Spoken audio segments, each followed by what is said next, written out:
Amados irmãos, queridas irmãs, hoje a liturgia nos apresenta um tema muito difícil de, de, de, de aplicar na nossa vida, fácil de compreender, e, e eu quero aqui hoje refletir com vocês que diz respeito da correção fraterna.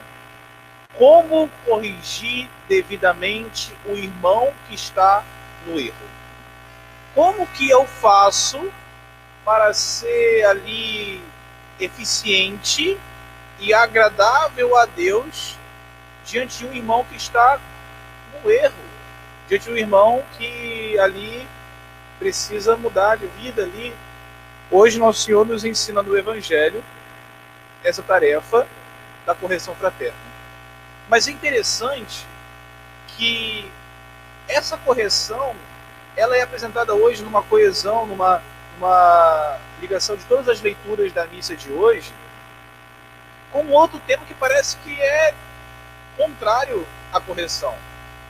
Porque correção, às vezes, é sinônimo, parece sinônimo de briga, parece sinônimo de intriga. E a segunda leitura da missa de hoje nos traz um tema paralelo que contradiz esse antagonismo dos dois termos. Porque enquanto Jesus no Evangelho está nos ensinando sobre como corrigir o irmão, a segunda leitura da Carta de São Paulo aos Romanos nos lembra que essa correção ela é fruto do amor.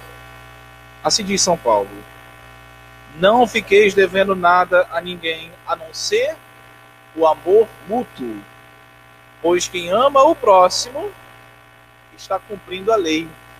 E mais à frente, qualquer outro mandamento se resume nesse: amarás ao teu próximo como a ti mesmo. O amor não faz nenhum mal contra o próximo. Portanto, o amor é o cumprimento pleno da lei. Vejam que aqui na liturgia a correção é apresentada como uma obra de amor, uma obra de caridade. E até mesmo a igreja nos apresenta a correção a quem está no erro como uma obra de caridade, uma obra de misericórdia.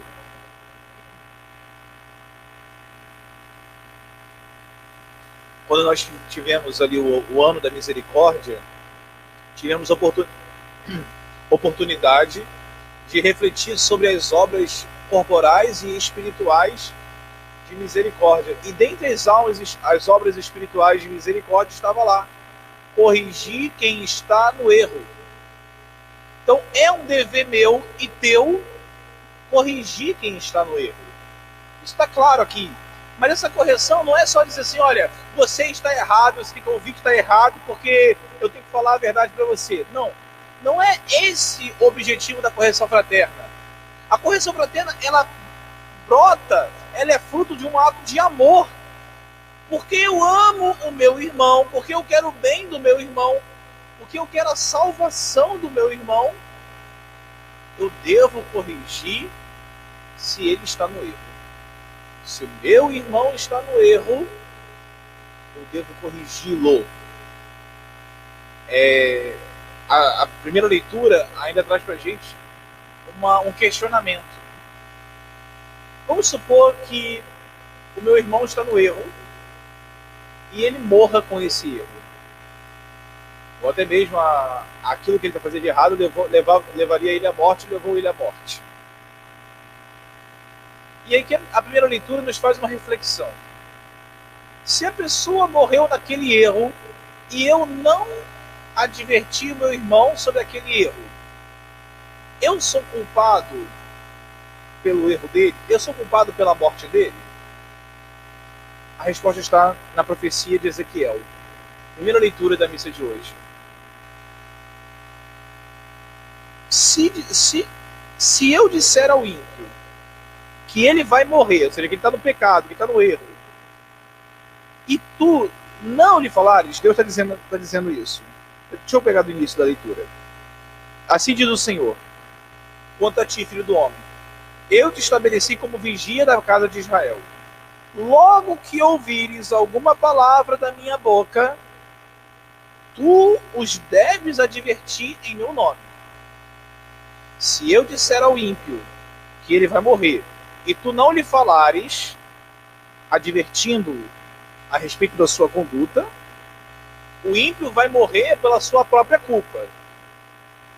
Mas eu te pedirei contas da sua morte. Vou explicar melhor aqui o texto.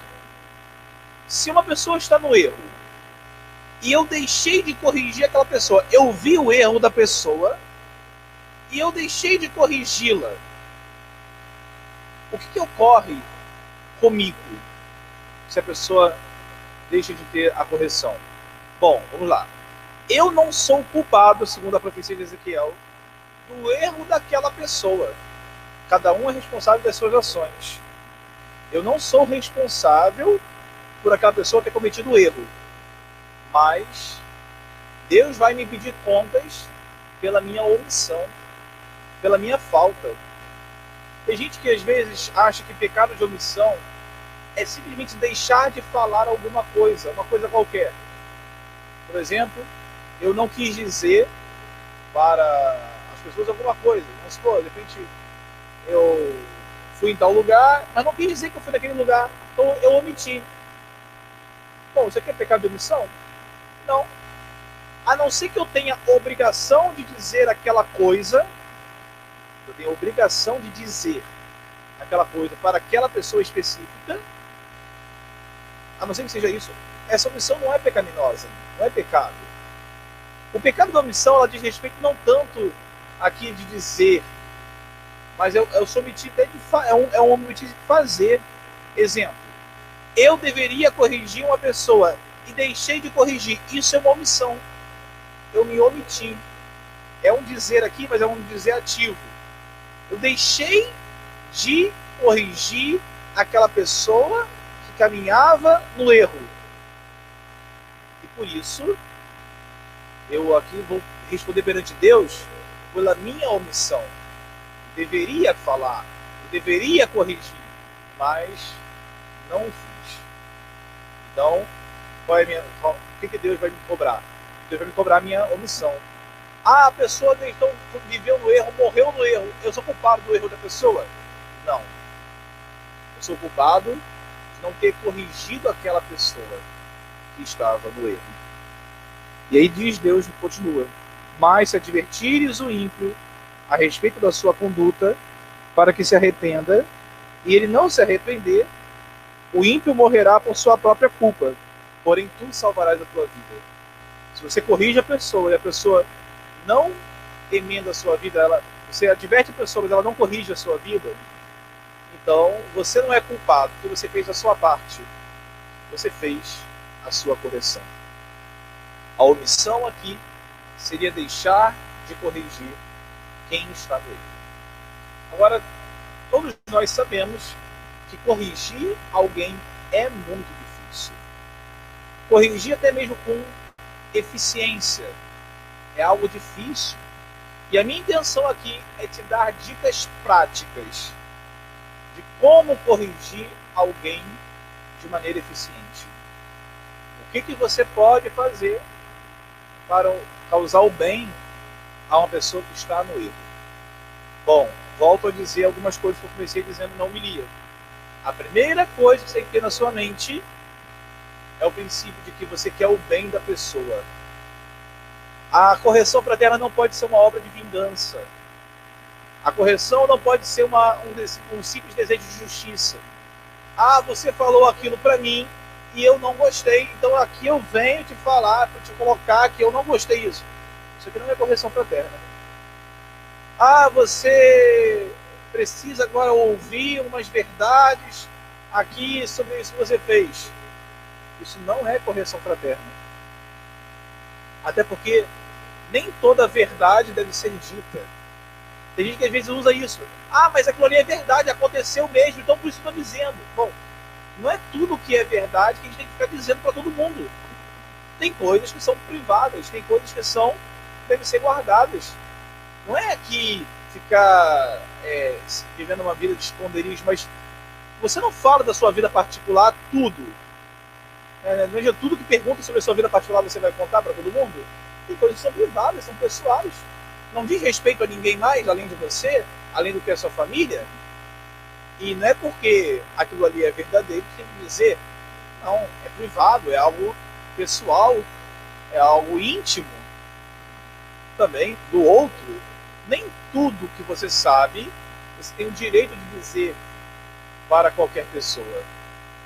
Pelo contrário, você deve guardar aqui uma certa cautela, certo cuidado nisso. Bom, você quer corrigir a pessoa, você quer o bem da pessoa. Então, como corrigir bem, eficazmente, devidamente essa pessoa que está no erro? Eis aqui algumas dicas concretas, práticas, aqui bem pontuais para você fazer isso. No Evangelho, Nosso Senhor nos dá aqui 3 etapas da correção. Quando você quiser advertir o seu irmão, primeiramente você faz o quê? Chama o seu irmão pessoalmente. Depois, se o teu irmão não te ouvir, chame 2 ou 3 testemunhas. Se o teu irmão não ouvir a você e as testemunhas, chame a igreja. Se não ouvir a igreja, trate esse irmão como um pagão. Vamos lá. Primeira coisa, você vê que seu irmão está no erro. O seu objetivo de corrigir o seu irmão não deve ser simplesmente ali um sentimento de vingança ou de justiça, mas um sentimento de amor. Pode ser que aquela coisa errada que o teu irmão tenha feito tenha sido contra você. Pode ser que você tenha sido a vítima. Ela falou uma coisa que te magoou, que te prejudicou, fez algo que não deveria.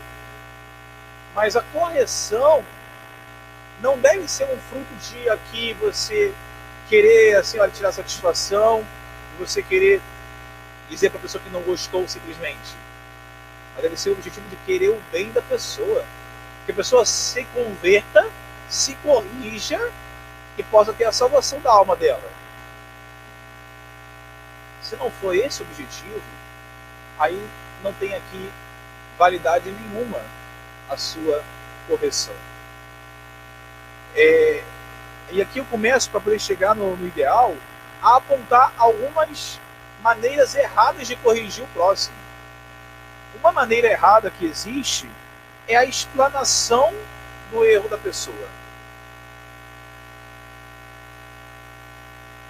Às vezes falta coragem na gente de chamar a pessoa no canto e fazer a correção individual, dizendo, olha meu irmão, você errou nisso. Às vezes falta na gente essa coragem. E aí nós somos covardes. Nós vamos e manifestamos de maneira pública o erro do irmão. Eu vou lá na rede social e digo, porque tem gente, porque me falaram, porque eu vi.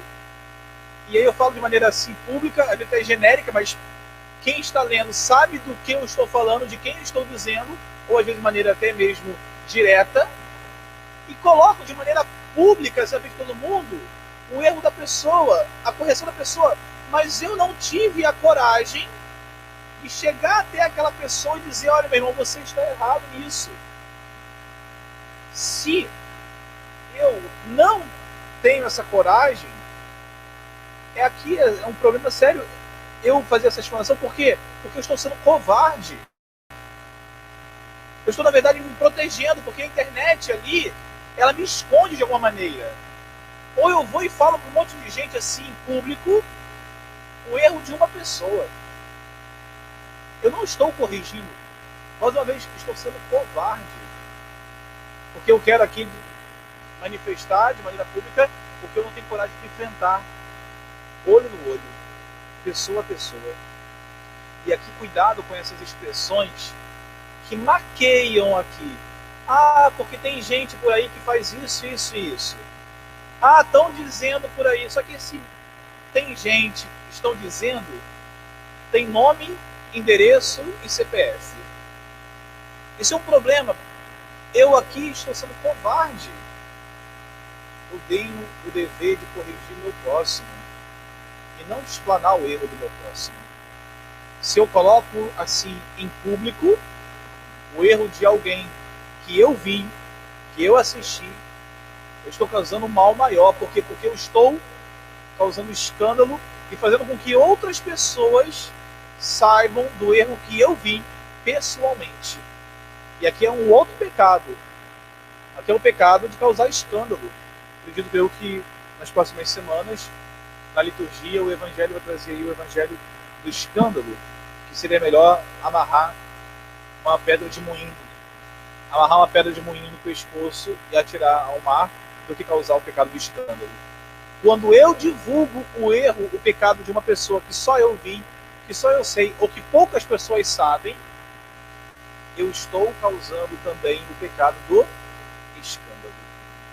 Eu não tenho esse direito de publicar, de anunciar, de dizer. Quando eu falo publicar, eu digo não só na internet, eu digo também, às vezes, num grupo. Estão sabendo? Já te contaram? Bom, uma coisa é um ato público, um fato público. Aconteceu uma coisa pública. Todo mundo está sabendo. Nós estamos aí vivendo uma época de alguns escândalos. Estão sendo comentados na mídia. Enfim, isso é público. Já é notório. Agora, aquilo que é privado não tem você o direito de tornar público. Ah, mas todo mundo tem que saber, tem o direito de saber. Não. Eu não tenho o direito de saber o erro privado do meu irmão. Pelo contrário, eu tenho que reservar e preservar a vida do meu irmão e fazer o possível para salvar a alma dele. Então, se eu vejo o erro do meu irmão, eu já aprendi. Eu não tenho o direito de... Eu tenho o dever de corrigi-lo, mas eu não posso fazer isso anunciando para todo mundo, falando na frente de todo mundo, porque isso é uma covardia. Eu não tenho esse direito. Aí Nosso Senhor nos fala, primeiramente eu chamo meu irmão no canto e falo com ele pessoalmente. E aqui é preciso que você se prepare para esse encontro. É necessário que você analise o temperamento daquela pessoa e o seu temperamento. Bom, a correção fraterna é o nome que dá, a correção do irmão. Ela pode ser em várias instâncias, pode ser dentro da família, pode ser entre amigos, ou até mesmo pessoas distantes, né, que não tem tanto contato. A correção fraterna, ela tem que ser muito bem preparada aqui. Tem situações que tem que corrigir na mesma hora. Tem situações que é melhor esperar um pouco. Tem que discernir, tem que rezar, tem que pensar, tem que pedir Deus luz para fazer isso de maneira correta. Aí, cada caso é um caso que tem que ser analisado. E é importante que analise também o temperamento seu e o temperamento da outra pessoa. Porque você precisa saber se a pessoa tem um temperamento colérico. O que significa temperamento colérico? Ela se encoleriza, ela fica com raiva muito fácil. Então você tem que estar preparado para que aquela correção não vire uma briga. Ou a pessoa, ela tem um temperamento aí mais emotivo, mais fleumático, mais sensível. Então você tem que ter o cuidado para que aquela sua correção não faça um mal sentimental naquela pessoa. Pode ser que a pessoa tenha um temperamento mais indiferente, e você tem que saber também como lidar com esse temperamento indiferente para convencer a pessoa da sua correção. Ou seja, em resumo, você precisa se preparar para corrigir o teu próximo. Você precisa pensar, refletir. Quanto tempo de preparação? Depende da situação, depende ali de quem são as pessoas envolvidas. E você vai escolher essa opção. Chame a pessoa reservadamente, fale com a pessoa em privado, e quando você for falar com a pessoa, se prepare para uma reação que ela possa ter. Se ela tiver uma reação ali um pouco mais alterada, você tem que estar preparado para aquilo ali não virar uma briga, para aquilo ali não virar um problema maior, para aquilo ali não virar um estresse. Você precisa se preparar para esse ambiente, para essa ocasião, para essa situação. O modo bom de começar uma correção fraterna é você dando o direito daquela pessoa mostrar para você que você também pode estar equivocado na sua visão. Às vezes a gente já chega para corrigir uma pessoa com o juízo completo. Claro, de repente a pessoa foi e me falou uma palavra. Eu já concluí por que ela me falou, onde que ela queria chegar, qual era a intenção. Eu já concluí ali o que vai ser. Mas de repente eu não sei o que estava dentro do coração da pessoa de verdade. E eu concluí aquilo tudo ali, eu posso ter equivocado, posso estar errado. E aí que eu te dou a dica. Dê àquela pessoa a oportunidade de te mostrar que a sua visão não é tão correta quanto você imaginava. E aí como você pode fazer isso? Comece a sua fala com algumas expressões assim: meu irmão, me corrija se eu estiver errado. Pode ser que eu esteja equivocado. Olha, parece-me que isso que você fez não foi muito correto. São aqui expressões que ajudam a começar essa conversa. E você dá a chance para aquela pessoa te mostrar que você pode também ter um olhar errado. Agora, ela te mostrou aquilo e você, olha, eu acho que isso que você fez não foi muito correto. Eu acho que você fez isso que você fez não é a melhor maneira de agir. E aí você apresenta a sua fala para aquela pessoa em um tom que busque causar um bem, busque causar uma melhora naquele comportamento, naquela situação. Proporcionou isso, a pessoa acolheu, é importante que você faça com essa pessoa um voto de fidelidade, de sigilo. Dizer para aquela pessoa: olha, meu irmão, eu falei isso para você e agora acabou, o assunto encerrou aqui. Não tem por que dizer, daqui a pouco, eu corrigi aquela pessoa, daqui a pouco todo mundo vai encontrar e dizer: olha, eu já falei com aquela pessoa, já mostrei que está errado, e pronto. A não ser que a coisa seja pública. De repente, lá na sala de aula, um professor no meio da bagunça, tem um aluno lá que é o mais pirracento da sala. Ele vai aí chegar no aluno, vai corrigir aquele aluno particularmente, individualmente, e talvez para mostrar para a sala que já fez isso, dizer: olha, ele fez, eu já corrigi, e já adverti, já fiz o que tem que fazer, deixou claro para todo mundo que as medidas foram tomadas de maneira correta.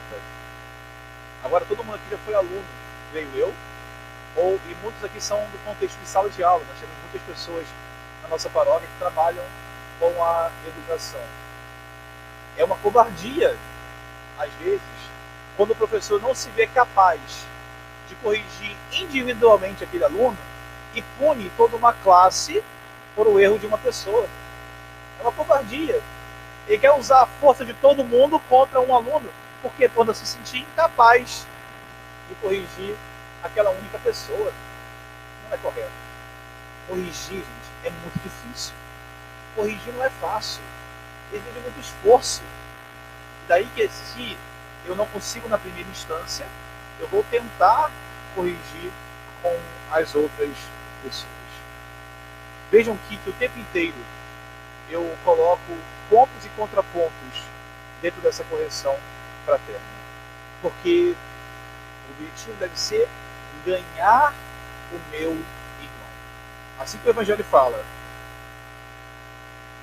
se o teu irmão pecar contra ti, vai corrigi-lo, mas em particular, a sós contigo.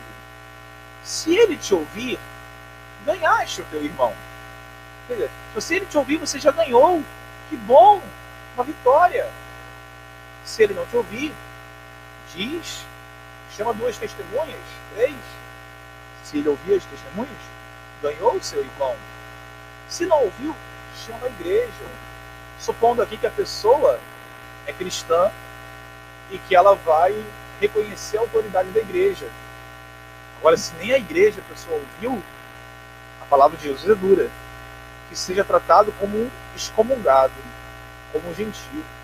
Seja tratado como alguém que não quer a salvação da sua alma, que não vai alcançar, porque não acolheu a correção que lhe foi dada. Bom, esses são os passos da correção fraterna. Essas são as dicas da correção fraterna.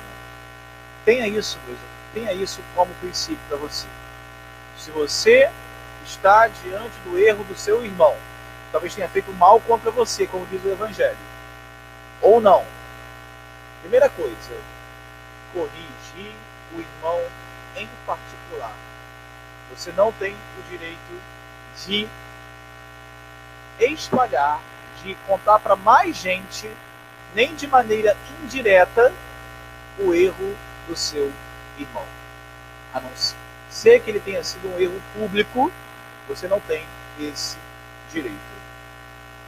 Se você não se vê capaz de corrigir aquele irmão, que você então guarde para você e peça forças e coragem de Deus para corrigir de maneira mais correta possível. Uma vez que você corrigiu o seu irmão, que você guarde aquilo para você. Você não tem o direito depois de usar isso contra ele, porque o seu objetivo é ganhar o seu irmão. E quando você anuncia para todo mundo aquela coisa feita, você não está ganhando, você está condenando. Você está ali condenando, julgando o irmão que você já corrigiu, que agora você está julgando ele, não pela correção feita, mas pelo erro cometido. Que isso possa ser importante para cada um de nós, para que a gente aprenda, para que a gente cresça. Sempre o mais difícil é corrigir quem está acima de nós, mas também é um dever corrigir a todos. A quem está abaixo, como pai e mãe devem corrigir o seu filho. A quem está no mesmo nível, como marido e mulher, amigos, devem se corrigir.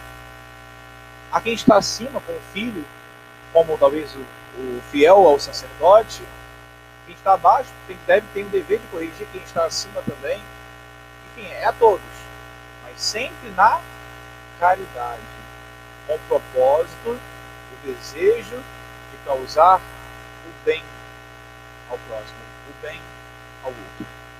Que a Virgem Maria nos ajude a vivenciarmos bem essa palavra, a cumprirmos com fidelidade esse mandato de Deus e que assim possamos alcançar o céu, possamos ganhar a vida eterna, corrigindo devidamente o irmão que está no erro.